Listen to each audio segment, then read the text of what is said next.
So we are studying the book of James. Last week, just going to do a quick recap. Last week we spoke about the first 9 verses, and we were talking about trials, talking about suffering, that it's a human thing to go through suffering. It's part of life. We don't have an option to it, unfortunately, and it comes from the fact that Adam and Eve messed up. And because they messed up, we are suffering now. But something I also want to add to that, it's not just necessarily their story. That story keeps on repeating itself in us. Because the trial came because of the temptation that was in their lives. The temptation was the serpent that tempted Eve, and then Eve tempted Adam, and they messed up. And because of their messing up, hardship, trials, suffering was born out of that. And what we need to also just take into consideration is that not all suffering is external. A lot of our suffering is caused by us. Okay? And we must be honest enough to separate the things, put it in boxes and say, okay, here is where I messed up and I got myself into trouble. I own it and I'm working through it. Here is where I'm suffering because somebody did something to me. Here is where I suffer just because the world, there's suffering. Suffering is a reality. And what happens is, when we don't do that, when we don't put things in the right boxes and we're really honest about it, you can easily find yourself on the one side taking ownership for stuff that doesn't belong to you, and you try to fix things that you can't fix. That's the one side. The other extreme is that everything is everyone else's fault, so I don't have to do anything about it. Both of those areas is not good. The one side is don't try and fix the things you can't fix. Don't carry things on you that other people have done, or simply the situation in the world. But the things that we can fix, the areas we can change in, we need to change in. Okay, does that make sense? So suffering we have to handle. Now James is going to go deeper into this idea, but he shifts now and he talks about temptation. He talks about being tempted to behave in certain ways. And the connection between suffering and trials and temptation is very close to each other. Because when life gets difficult, when life gets rough, we will make decisions. And then we might be tempted in certain areas because of what life is doing to me. Does that make sense? So temptation, suffering always leads to temptation. And temptation is the thing that wants to draw you away, or give you answers, or give you coping mechanisms how to handle the suffering of the world. So the answer is not to rely on my plans and my ideas, but to get it from God, to get peace from God. And that's what James is going to help us with. He identifies the things that we need to be careful of. Back to the Adam and Eve thing is, if you look at the temptation that the serpent placed on Eve, was that the serpent said to Eve, look at the fruit, it is good for food. If you eat it, you will become like God. Then it carries on, then Eve sees the fruit and she says, it was good for food, it looked good, and it would fulfill a need if she ate the fruit. I just want to read that. Oh, I had it somewhere, but go read it. It's Genesis 3 verse 6, where it goes through this thing, and he mentions three areas of temptation that Eve went through. And later on you see these three areas repeating itself in the Bible. You see it with the temptation of Jesus, where Satan comes to tempt Jesus. He says to Jesus, well, you're hungry, turn the rock into bread. A physical need that had to be fulfilled. Then he takes him onto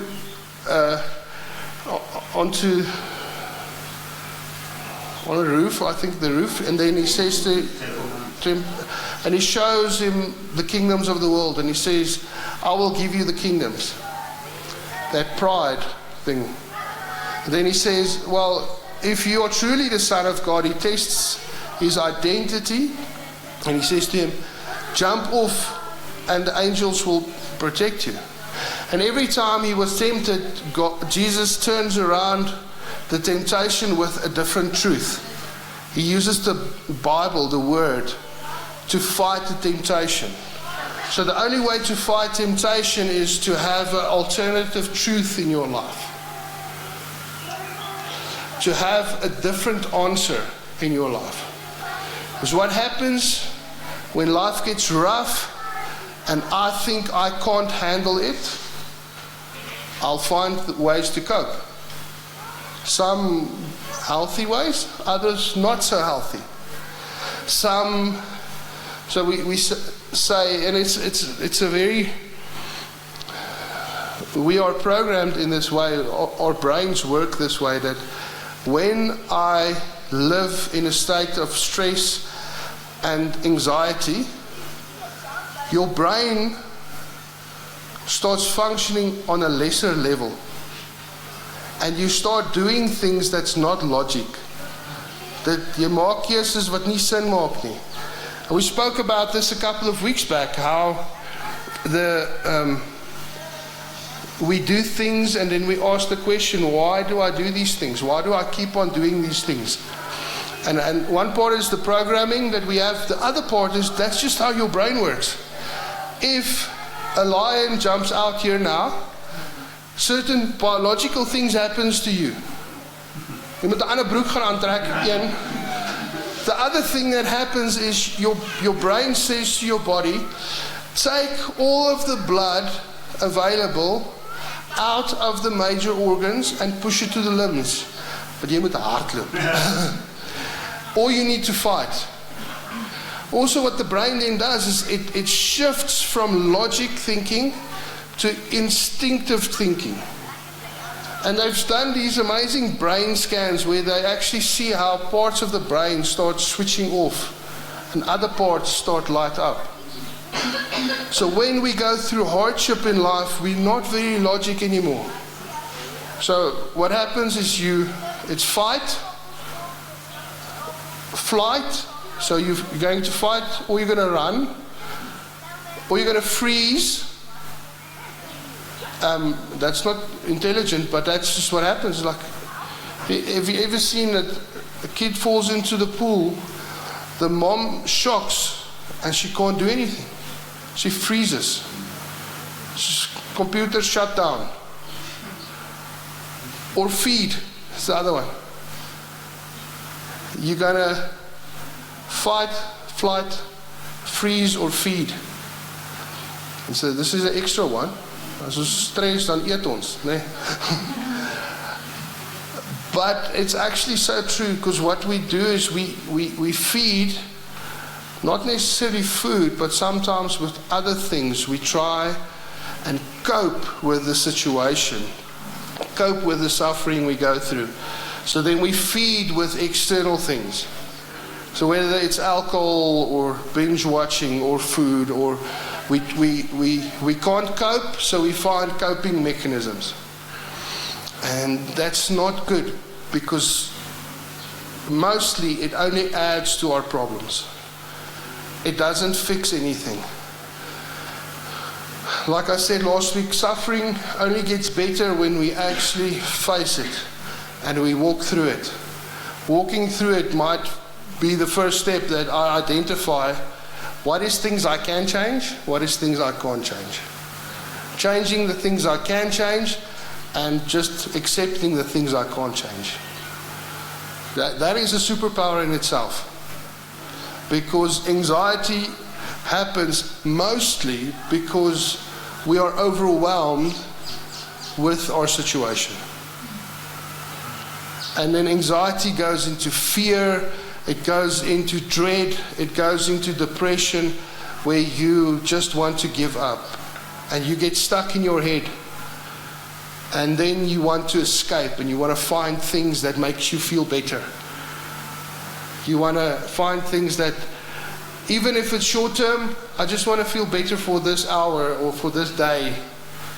The issue is that we're not going to walk in the victory, walk in the blessings God has for us, because we'll always be stuck in this routine. The Bible uses this idea of trials or suffering, but in the New Testament it says tests as well. That oftentimes the suffering we go through is a test or a lesson that God wants us to learn to make us stronger for something He wants to do. We'll read it just now, but God doesn't send the suffering, but the suffering is to our benefit. The hardship is to our benefit. There's this amazing promise in Romans that says, God will turn everything to good for those who love Him and who are called according to His purpose. So God is going to take every situation, every suffering, every trial, every test, and for those who love Him, He'll turn it around for something good. So that's the answer to that. Faith that works when I'm tempted. Faith works when I'm tempted, when my suffering does not lead me to bad decisions, but it leads me to faith. Now, faith is simply the trust and the belief that God has this, that God's got this, that God is still in control. Even when it feels He's not, even if I don't believe it, even if I disagree with it because I don't see it, it's still the truth. Faith is believing and trusting in what I'm not seeing yet, but I believe it and I trust it and I trust in Him. So let's read out of James from verse 9. Yes.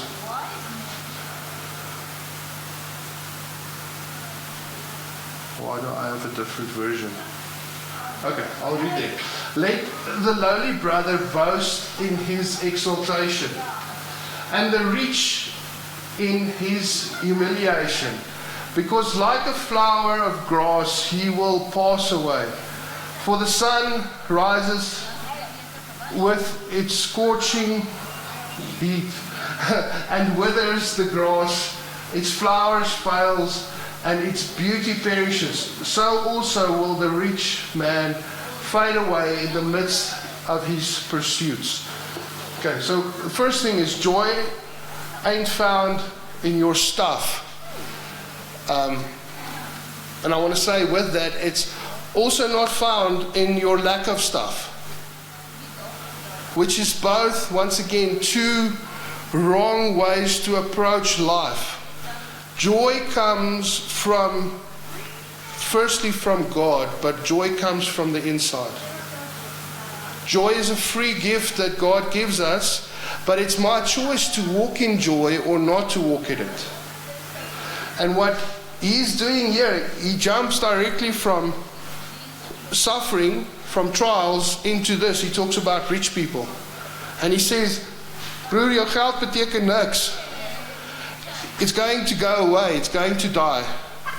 The issue though is that both sides of the coin, prosperity in itself does not equal joy, does not equal happiness. Poverty, nog minder. Because I don't know a lot about this one. I know this one does not equal joy or happiness. You see, contentment means that I can have joy, peace, I can be happy without having anything. That is moeilijk. And the Bible talks about it this quite a lot, that rich people have more of a problem with this. Because the fact that they've got a lot means they've got a lot of options. That's what money does. Money gives you options. But also money gives you the ability to run away from your problems, or to numb it even better. So the one guy would buy Klipdrift, the other one would buy a 10-year KVV. It's like both have the same issue, that their problems they want to numb, push away, but both sits with the same issue at the end. They're not walking through the suffering.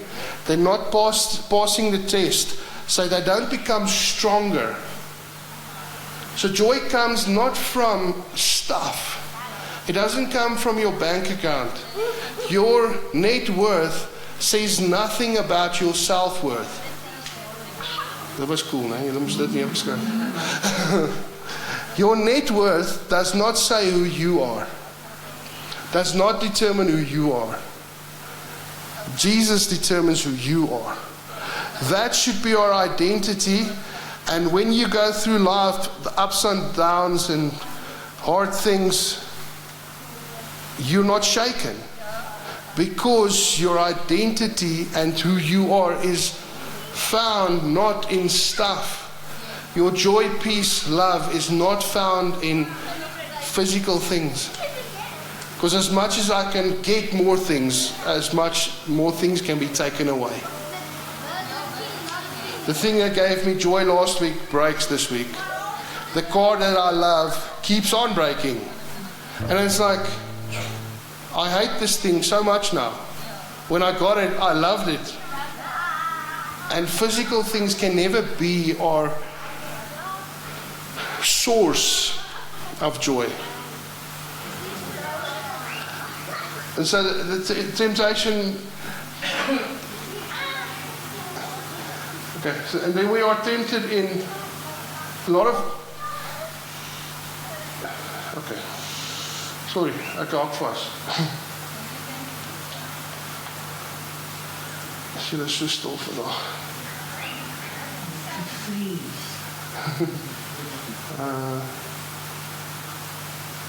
Okay, the next one.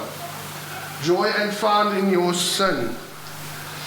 Blessed is the man who remains steadfast under trial, for when he has stood the test, he will receive the crown of life which God has promised to those who love him.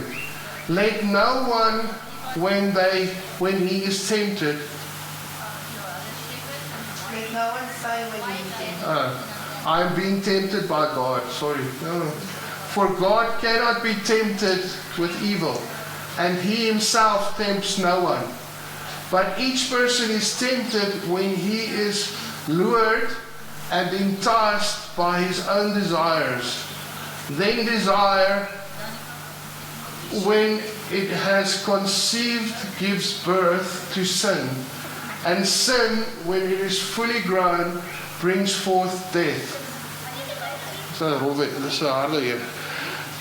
what he's saying, what James is saying here is that, okay, firstly, temptation is not from God. We're not tempted by God. But this temptation comes from the inside. It comes from me. That my desires is the temptation. My wanting to not face the hardships of life causes me to start looking around for things that will make me feel better. And like I said, the problem with that is exactly this. There's a chain reaction that happens. The temptation, the desires of my heart becomes behavior, and it becomes sin. What's the big thing of sin? We've spoken about this quite a lot. Sin is anything that takes me off of the road that God has planned for my life. Anything that steals or distracts God's plan for my life. And so this is exactly what it's talking about here. There's nothing wrong with watching TV. There's something wrong with wasting your life behind the TV. And to have that balance and to understand what am I doing and why I'm doing it. And that's important, is to not to think that, well, everything is sin, we can't do anything now. Is to understand, am I doing this because I'm actually numbing, hiding, running away? Or am I doing this thing because I'm just doing a thing? I'm just social, or it's just entertainment. Because there's a difference between the two. There's a difference. That we can often do things. I knew people that garden, that thing is a problem. Because it's where they hide away. Is gardening wrong? Ja, dit is niemand. No. Is gardening wrong? No. But if that becomes the crutch in place of Jesus, there's a problem. If your safe place, your place of peace and joy is not Jesus, you have a problem there. Whatever you place as your crutch and it's not Jesus, that might become an idol. And you see, the problem with sin is always, it's not a list of do's and don'ts. The problem with sin is there's a worship problem. The things we put our priorities on is the things we worship. Dit smaak seer bietjie, nee. Is that the things we worship is the things that we put in the highest priorities. And that's why it becomes sin. Because we've shifted our worship from Jesus to stuff, to other things. Okay, next one, last one is joy comes from God more than it comes from life. Do not be deceived, my beloved brothers.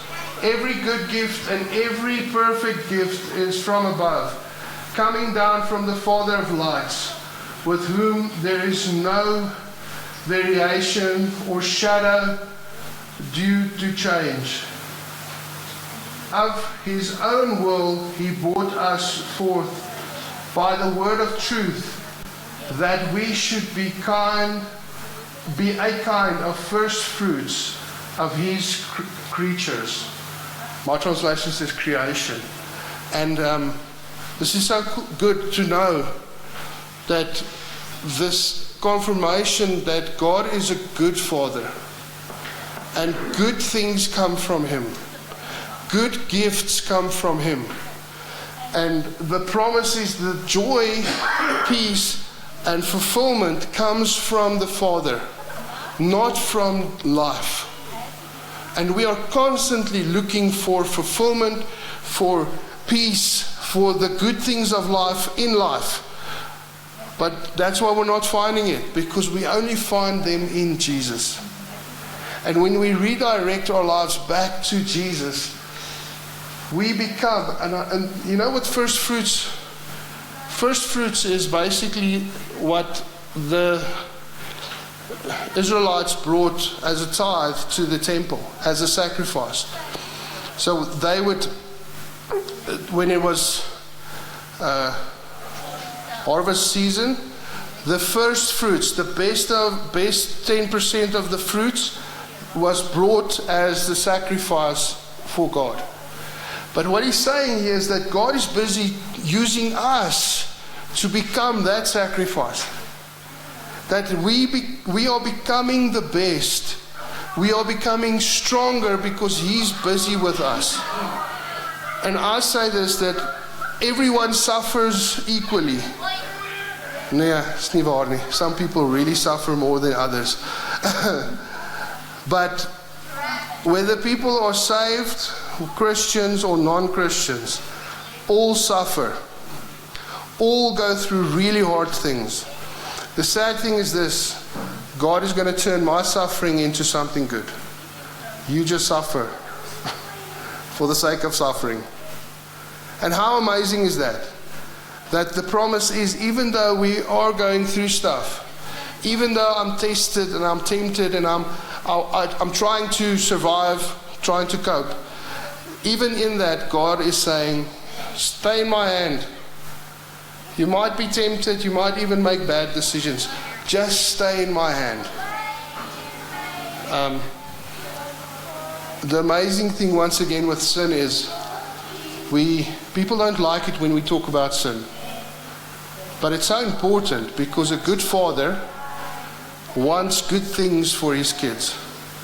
And if we do things that will hurt us, a good father is going to take those things away, or he wants to take those things away. And part of this thing of God being good, and that he gives good and perfect gifts, means also he wants to take the things out of our lives that's hurting us. So why we have to talk about sin? Because a good father wants us to live a perfect, good life, the life he has for us. Temptation is only bad because it hurts us.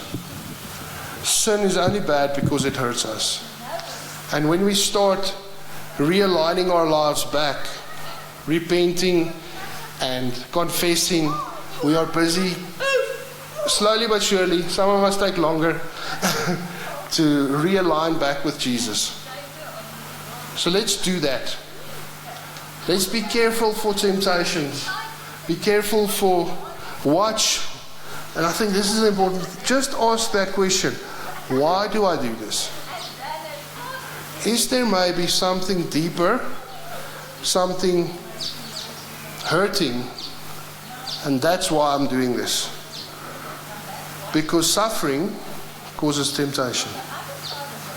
And it might be that I'm suffering and I've been numbing and covering up my suffering to such an extent that I don't even know anymore why I do certain things. And God wants to heal your suffering so that your habits can change. The truth is this, that alcoholism, drug addiction is not the problem. I'm not saying, I'm just using as an example. It's not the problem. The problem is there's something broken in that person, that if that thing is not healed, they'll never stop drinking or never stop using drugs. And if the healing doesn't happen, the external behavior never changes. Now that's an extreme example, but you can apply it into your own life as well. That we do things because there might be a little child in there that got hurt when he was young, and that child is crying, and you've coped so well with life that you've picked up this baggage because of the trauma. That child needs to be healed. Okay, ek gaan ophou, anders gaan ek aangaan.